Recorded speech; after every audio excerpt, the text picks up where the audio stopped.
Amigos tasadores, sean bienvenidos nuevamente al canal del valor y los avalúos.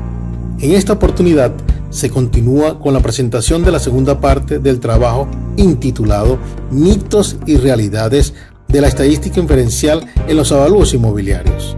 En esta parte se mezclan parte de los conceptos y de los procedimientos necesarios para la validación del modelo de regresión lineal.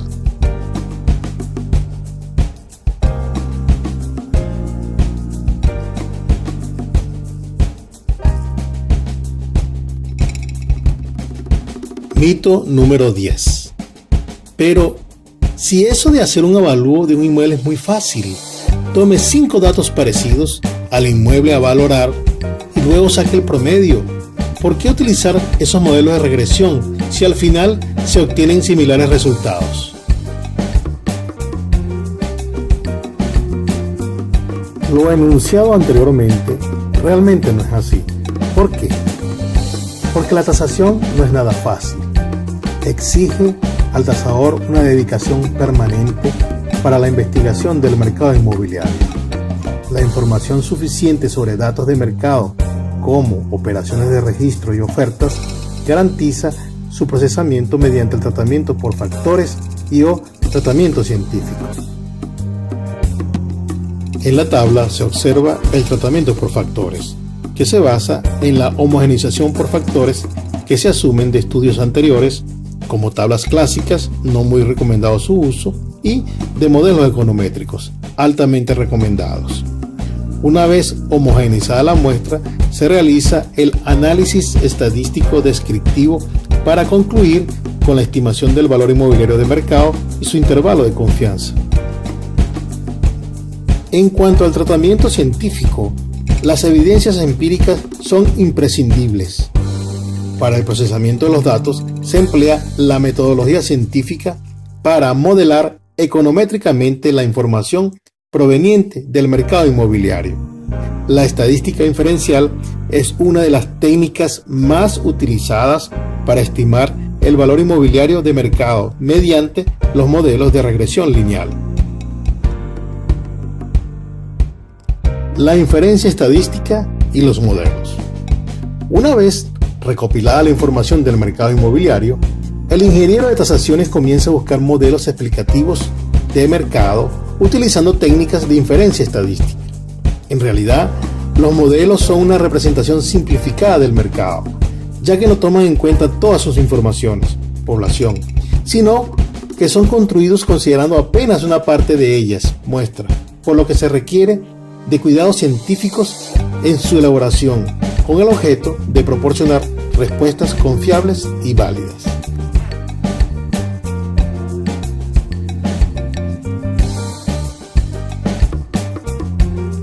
Mito número 11. Cuando se realiza un trabajo de investigación, es lo mismo un modelo económico que un modelo econométrico.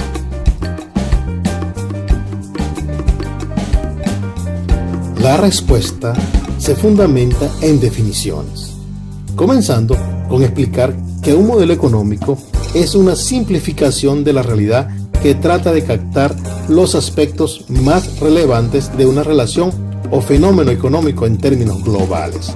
Los parámetros de los modelos son desconocidos, no se realizan mediciones precisas ni se atienden individualidades. En la gráfica se observa el modelo económico de la teoría del consumo de Keynes.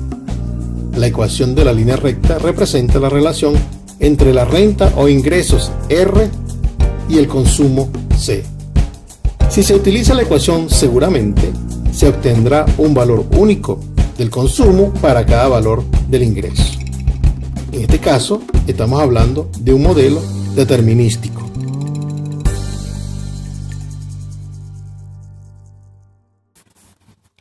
En cambio, el modelo econométrico es un modelo económico al que se le incorpora una variable aleatoria denominada perturbación, ruido o error. Los parámetros de los modelos son desconocidos. Se realizan estimaciones lo más precisas posible utilizando procedimientos de inferencia estadística. En la parte superior del gráfico se observa el modelo econométrico siendo la variable explicada el consumo, C sub I, en función de la variable explicativa, el ingreso, R sub i, y el componente aleatorio, el error, μ sub i. Al graficar el punto para cada consumo C sub i con su respectivo ingreso R sub i, se obtiene una nube de puntos que tiene una tendencia explicada por la línea recta del modelo de regresión lineal. Al estimar un valor CI a partir de RI, se obtiene un resultado puntual con su intervalo de confianza, de manera que el modelo econométrico es del tipo probabilístico.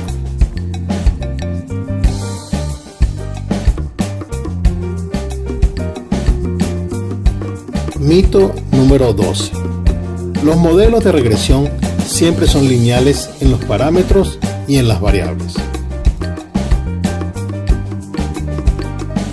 Uno de los supuestos básicos del modelo de regresión lineal, valga la redundancia, es la linealidad en los parámetros.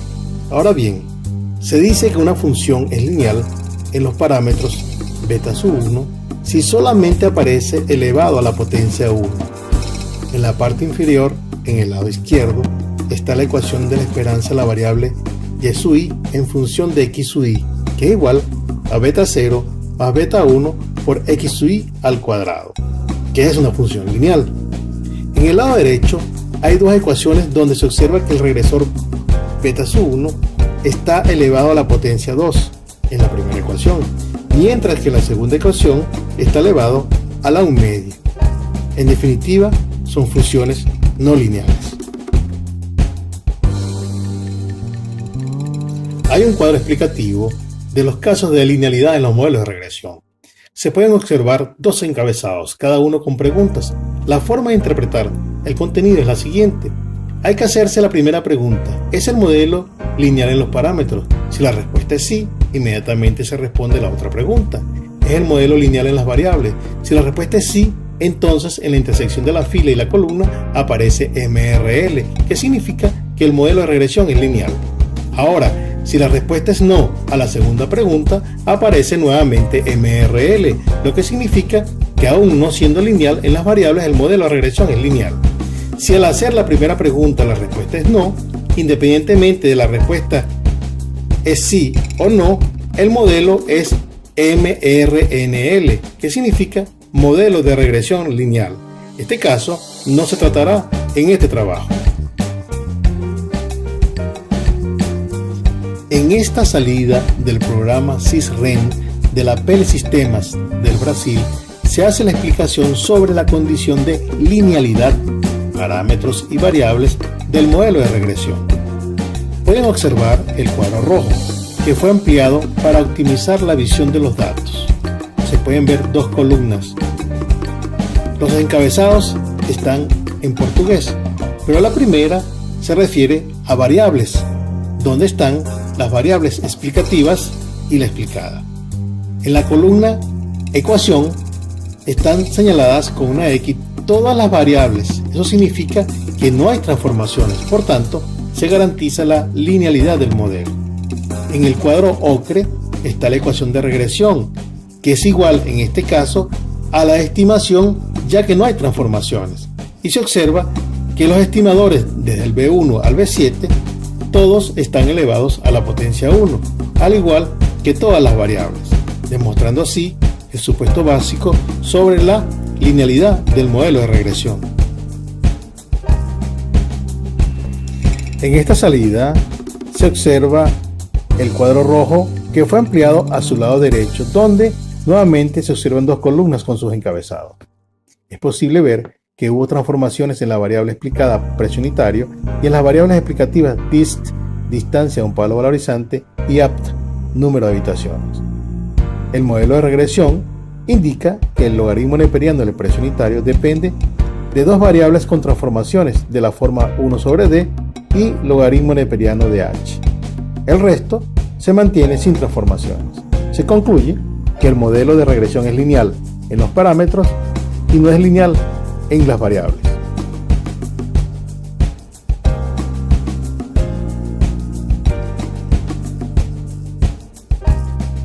Mito 13.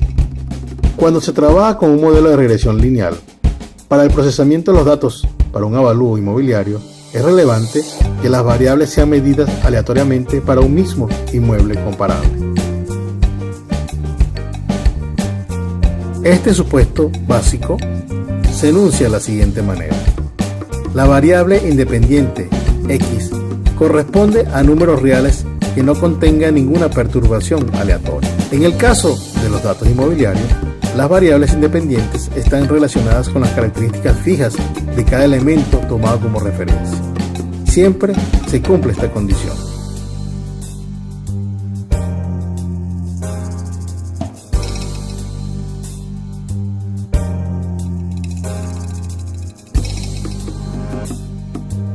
Mito número 14. No hay ninguna relación entre el número de datos levantados del mercado inmobiliario y el número de variables a ser incorporadas en el modelo de regresión lineal.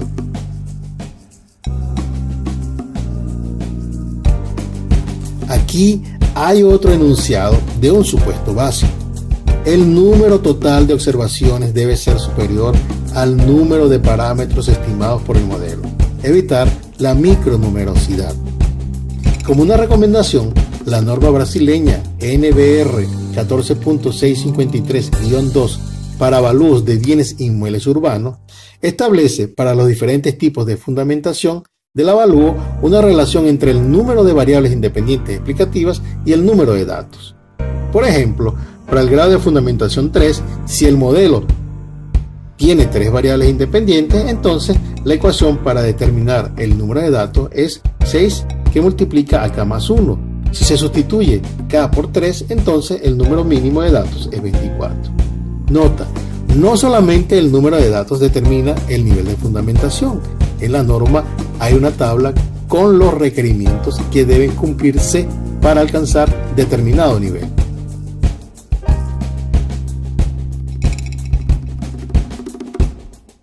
Mito número 15.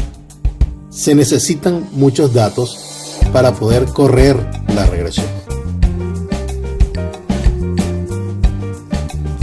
Se ha popularizado bastante el uso del término correr la regresión para expresar el procesamiento de la base de datos mediante un programa especializado y así obtener un modelo de regresión.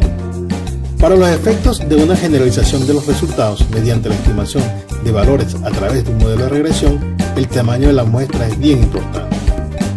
En cuanto a esa condición de muchos datos, se observa en esta imagen y señalada en un cuadro ocre las variables que intervienen en el modelo, a saber, P unitario, que es la variable explicada, así como área stack, que es puesto de estacionamiento, y fecha, que es tiempo de registro de la operación. Si se apega a la recomendación de la norma, para la cantidad de variables independientes, el número de datos se ha calculado en la parte inferior para el nivel de fundamentación 1, para un total mínimo de 12 datos, que es menor que los 13 datos de la muestra. Por tanto, se cumple con este requerimiento a ese nivel. Sin embargo, el poder de generalización del modelo o micromodelo es bien limitado. En esta imagen se observa la salida del procesamiento de datos para un micromodelo. Los cuadros color rojo enmarcan los resultados para la comprobación de la significancia de los regresores, del poder de explicación y de la significancia del modelo. El modelo tendrá limitaciones porque sus resultados no pueden ser generalizados.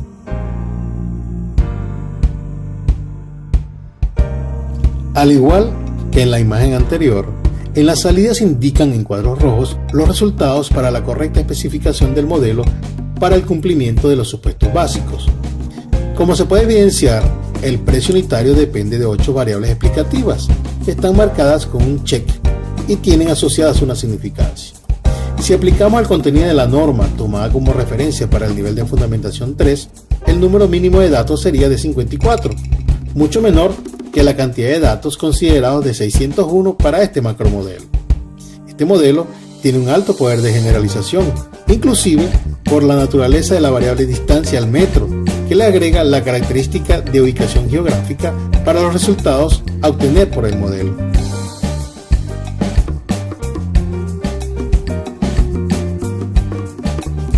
Mito número 16.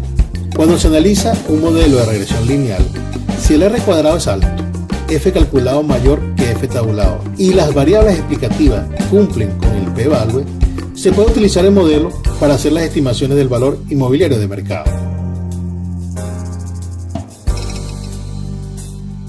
En el contenido del mito se hace referencia a 3 pruebas estadísticas que son necesarias para la validación del modelo de regresión lineal, pero definitivamente no son concluyentes. En este sentido, no es recomendable hacer predicciones del valor si el modelo no ha sido sometido a las pruebas para cumplir con los supuestos básicos. De esta manera se evitarán errores de especificación del modelo. Lo que se señaló como R cuadrado se conoce como coeficiente de determinación, que indica el grado de precisión del modelo y está representado matemáticamente como el cociente entre la variación explicada sumatoria de la diferencia al cuadrado entre el precio estimado por el modelo menos la media y la variación total sumatoria de la diferencia al cuadrado entre el precio observado menos la media. El coeficiente de determinación R cuadrado indica el poder de explicación del modelo y expresa porcentualmente la variación de la variable explicada a través de las variables explicativas incluidas en el modelo. En esta salida del CIRREN se puede observar el resultado del procesamiento de los datos para obtener un modelo de regresión. En el cuadro rojo, que se ha ampliado para mejorar la visualización de los números, se encuentran los resultados del coeficiente de correlación, de determinación y de determinación ajustado para los modelos de regresión y de estimación. Para el caso del modelo de regresión, el R cuadrado ajustado es de 0,8795, lo que indica que el 87,95% de la variación en torno al precio unitario promedio es debido a las variaciones de las variables explicativas del modelo, y el resto, esto es 12,05%, podría deberse a variables omitidas, por ejemplo, y a la aleatoriedad propia del consumo del producto inmobiliario por parte del ser humano. Lo que enseñan cómo chequear el p-value formalmente es la prueba de significancia individual de los parámetros del modelo. Para determinar la importancia de un parámetro, se usa la prueba de hipótesis utilizando el estadístico T asterisco y la distribución de probabilidad T de Student. La forma matemática de la prueba es la siguiente. Hipótesis nula H0, el parámetro beta J es igual a 0. Contra la hipótesis alternativa H1, el parámetro BJ es distinto de 0, que se interpreta así. H0, la variable no es importante en el modelo, contra H1, la variable es importante para explicar la variación de la variable respuesta. La significancia individual de un parámetro se admite cuando se rechaza la hipótesis nula H0 al nivel de significancia de la prueba alfa. Entonces se acepta H1, por tanto, la variable influye en la formación de los precios. En esta salida del programa se puede observar que en un cuadro rojo que se ha ampliado para una mejor visualización de los datos, están en la columna variable las variables explicativas y la explicada del modelo de regresión que se valida. En la columna ecuación se observa que la única variable que sufrió transformación es la variable respuesta, precio unitario. En las otras columnas están la relación entre cada variable explicativa con la variable respuesta y el estadístico T calculado para la prueba. En la última columna está la significancia expresada en porcentaje que se debe comparar con el nivel de significancia alfa de la prueba. Si se asume que alfa es igual a 0,05, esto es 5%, todas las significancias de las variables son menores, por tanto, se rechaza H0 y se acepta que individualmente cada variable es responsable de la variación del precio unitario y por tanto participan en el modelo. Cuando se hace referencia al F calculado mayor que el F tabulado, no es más que la prueba de significancia global del modelo. Existe la prueba ANOVA, análisis de varianza, que utiliza el estadístico F y la distribución de Fisher-Snedeker para constatar la validez del modelo mediante la prueba de hipótesis. La hipótesis nula es que todos los parámetros sean iguales a 0 contra la hipótesis alternativa de que al menos un parámetro beta j es diferente de 0. Al rechazar H0 al nivel de significancia de la prueba alfa, se concluye que al menos uno de los parámetros es distinto de 0. En otras palabras, el mercado analizado puede explicarse por una recta inclinada para el modelo de regresión lineal simple o en un plano inclinado para el modelo de regresión lineal múltiple. Nuevamente, la salida del programa expone los resultados que se destacan en el cuadro rojo, que se ha ampliado para una mejor visualización de los datos. En este cuadro se puede leer testes de hipótesis, pruebas de hipótesis, F calculado y la significancia del modelo. Usando la prueba ANOVA, análisis de varianza, se ha calculado el F que debería ser comparado con el F tabulado, que depende de los grados de libertad y la significancia asumida para la prueba, que se encuentra en la tabla estadística de los puntos críticos de la distribución de Snedeker. Sin embargo, el programa determina también en forma porcentual la significancia del modelo que permite la comparación con el nivel de significancia de la prueba alfa. En este caso, si asumimos que alfa es 1%, el resultado es 0,01%, mucho menor que el alfa asumido. Por tanto, se rechaza la hipótesis nula, por lo que se garantiza que al menos estadísticamente uno de los regresores es diferente de 0. O lo que es lo mismo, hay indicios de que por lo menos una de las variables puede ser considerada importante para explicar la formación de los precios. Generalmente el ajuste del modelo mediante la prueba estadística siempre se cumple, ya que el investigador no utilizará variables a priori que no tengan relación con la variable a explicar a través del modelo de regresión. Como se había indicado, son 3 pruebas iniciales para comprobar la validez del modelo, pero se repite que no son suficientes, ya que se debe cumplir con los siguientes supuestos básicos del modelo de regresión lineal. Primero, los errores son variables aleatorias con valor esperado 0 y varianza constante, homocedasticidad. 2. Los errores son variables aleatorias con distribución normal, normalidad. 3. Los errores no están correlacionados, es decir, son independientes bajo la condición de normalidad, autocorrelación. No debe existir ninguna relación exacta entre cualquiera de las variables independientes, colinealidad. No existencia de puntos atípicos, outliers y o puntos influyentes. Todos estos supuestos serán desarrollados en esta presentación en forma enunciativa y descriptiva, sin alcanzar explicaciones matemáticas sobre la teoría estadística y la econometría. Lo que se persigue es ofrecer una visión al tasador para que potencialice la capacidad de interpretación de los resultados de las pruebas estadísticas.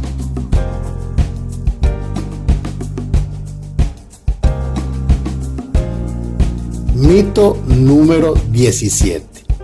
La heterocedasticidad y la no normalidad en los errores no es motivo de preocupación cuando se analizan los resultados del modelo de regresión lineal.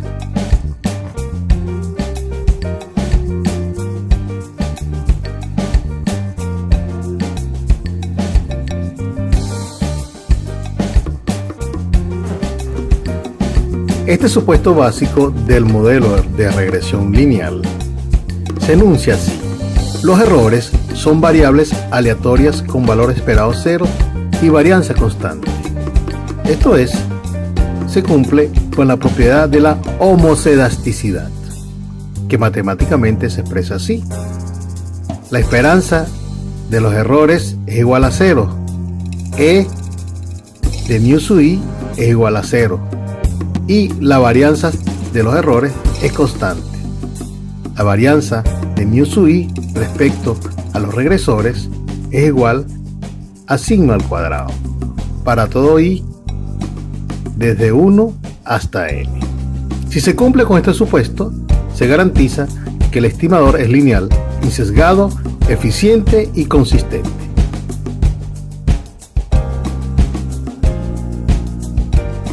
En presencia de heterocedasticidad en los errores, aquí se presentan las causas y las consecuencias. Entre las causas se señalan sesgo de especificación, manipulación de los datos. Suele ser un problema cuando se utilizan datos transversales, presencia de puntos atípicos, forma funcional incorrecta, escalas de las variables, omisión de variables. ¿Cuáles son las consecuencias? Los estimadores son insesgados, pero también son ineficientes. Es más fácil aceptar la hipótesis de que algún parámetro es igual a cero. Las pruebas de hipótesis T y F pueden ofrecer resultados incorrectos. Las herramientas y pruebas para detectar la heterocedasticidad se presentan en la tabla. El gráfico de los errores estandarizados versus los valores estimados le proporciona al investigador una visión especial del problema, siempre que exista una suficiencia de datos. En cuanto a las pruebas, hay muchas que se mencionan a continuación sin un orden establecido de preferencia y que se utilizan en diferentes programas de estadística, como lo son el test de White, el test de Bruce-Pagan, el test de Harvey, el test de Park, el test de Receipt de Ramsey y el test de Gottfeld-Quandt. En esta presentación se hará énfasis en la parte gráfica para dar soporte a la interpretación de resultados.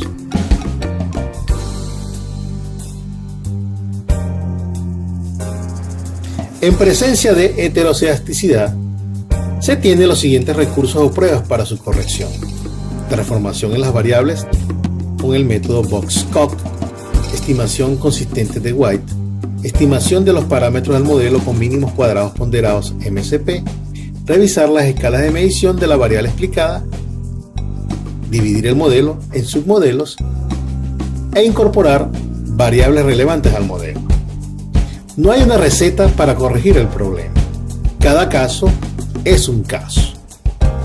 Pero la transformación de las variables es una buena opción, así como la revisión de los puntos atípicos y las escalas de la variable respuesta.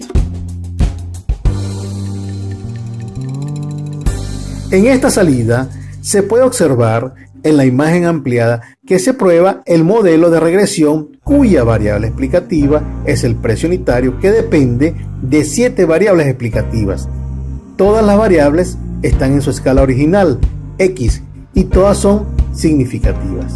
Ahora, observando otros resultados, el poder de explicación del modelo es del 82,81% y la significancia del modelo es de 0,01%. Los valores porcentuales de la distribución de los errores son similares a los de la distribución normal. El porcentaje de outliers es del 3,57%. En esta versión del SysRain no hay pruebas estadísticas para detectar la heterocedasticidad. Entonces, ¿qué se hace? La respuesta en la próxima imagen. En el módulo de errores del programa se presenta un gráfico de los errores estandarizados versus los valores estimados. Se observa una tendencia en la nube de puntos. Esto se interpreta que a medida que aumenta el valor, aumentan los errores. Por tanto, la varianza no es constante y el modelo es heterocedástico.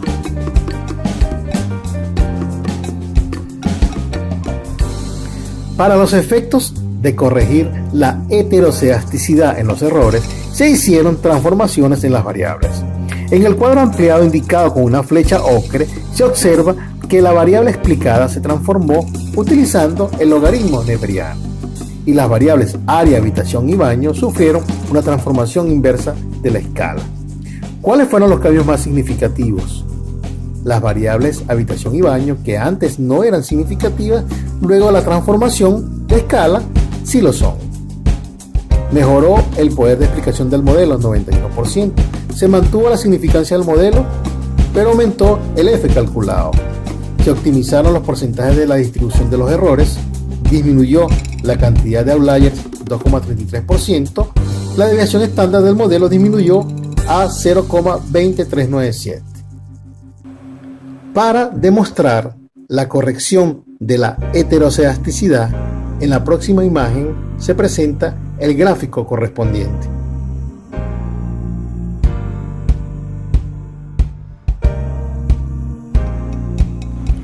Aquí se observa el antes y el después de las transformaciones de escalas de las variables. Del lado izquierdo está el gráfico de los errores estandarizados versus los precios estimados, y claramente se observa la tendencia en la nube de puntos. Del lado derecho está el gráfico, pero la nube de puntos no presenta tendencia, sino aleatoriedad, lo cual garantiza que la varianza de los errores es constante y por tanto el modelo es homocedástico.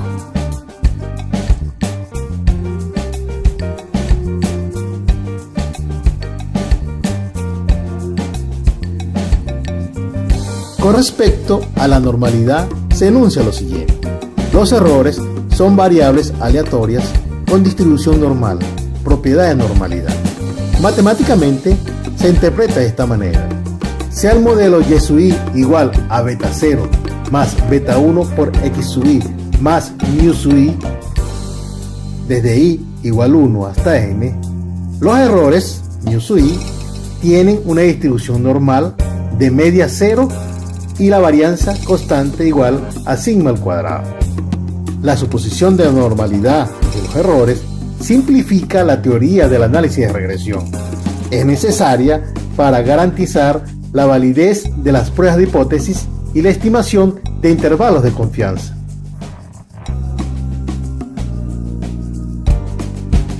Entre las posibles causas de la no normalidad de los errores está la existencia de valores atípicos. Suele ser un problema de muestras pequeñas y la omisión de variables. ¿Qué trae esto como consecuencia? Es un problema que afecta especialmente a la estimación de la varianza del modelo. Las pruebas de hipótesis T y F pueden ofrecer resultados incorrectos. Y hay problemas con la estimación de los intervalos de confianza. ¿Cómo comprobar la normalidad de los errores?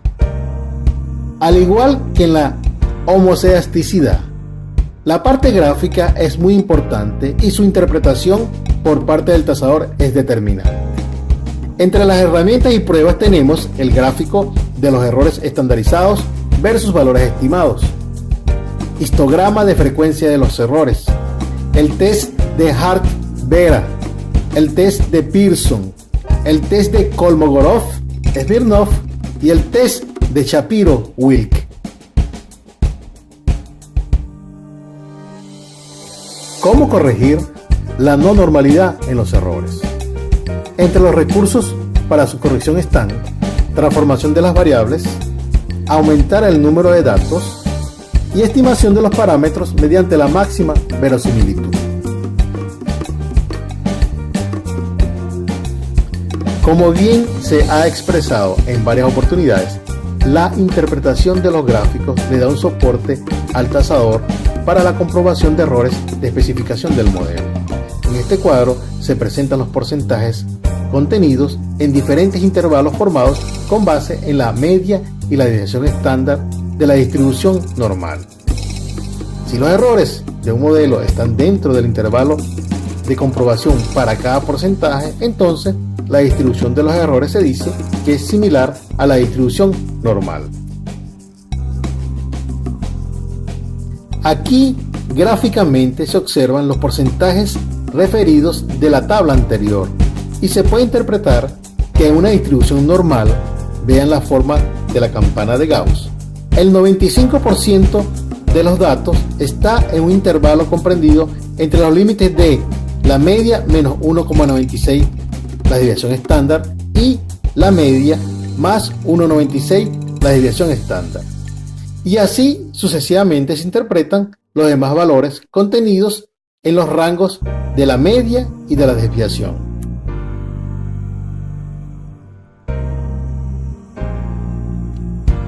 Para la comprobación de la normalidad de los errores, en esta salida se observan los resultados que están enmarcados en el cuadro rojo, que fue ampliado para una mejor visualización de los datos. Esos porcentajes para cada intervalo deben compararse con los datos de la distribución normal. Para el primer intervalo debe estar entre 66 y 74%, para el segundo intervalo debe estar entre 85 y 95%, y para el tercer intervalo debe estar entre 95 y 100%. Para este caso, solo el primer intervalo está ligeramente menor al límite inferior, pero no hay problema para no aceptar la normalidad. En la parte gráfica que se verá a continuación se puede evidenciar lo aquí expuesto. En el gráfico superior de la imagen está representada la nube de puntos que se obtiene de graficar los valores estimados versus los errores estandarizados. Se observa que la mayoría de los puntos está entre los límites -2 y 2, con presencia de outliers, como se señala en la elipse roja. Esta información gráfica se corresponde con la información sobre los porcentajes de los errores en la salida del programa. En el gráfico inferior se observa el histograma de frecuencia de los errores y la curva de la distribución normal. Para el efecto de la comparación del comportamiento de la curva de frecuencia del histograma, se destaca que el histograma tiende a ser simétrico con un apuntamiento que hace que la curva de frecuencias se asemeje a la curva de distribución normal. Se reitera que ante la presencia de un grupo de pruebas estadísticas para detectar la normalidad de los errores, por su exactitud matemática, se recomienda su uso y la interpretación de los gráficos se usen para complementar el cumplimiento de este supuesto de normalidad en los errores.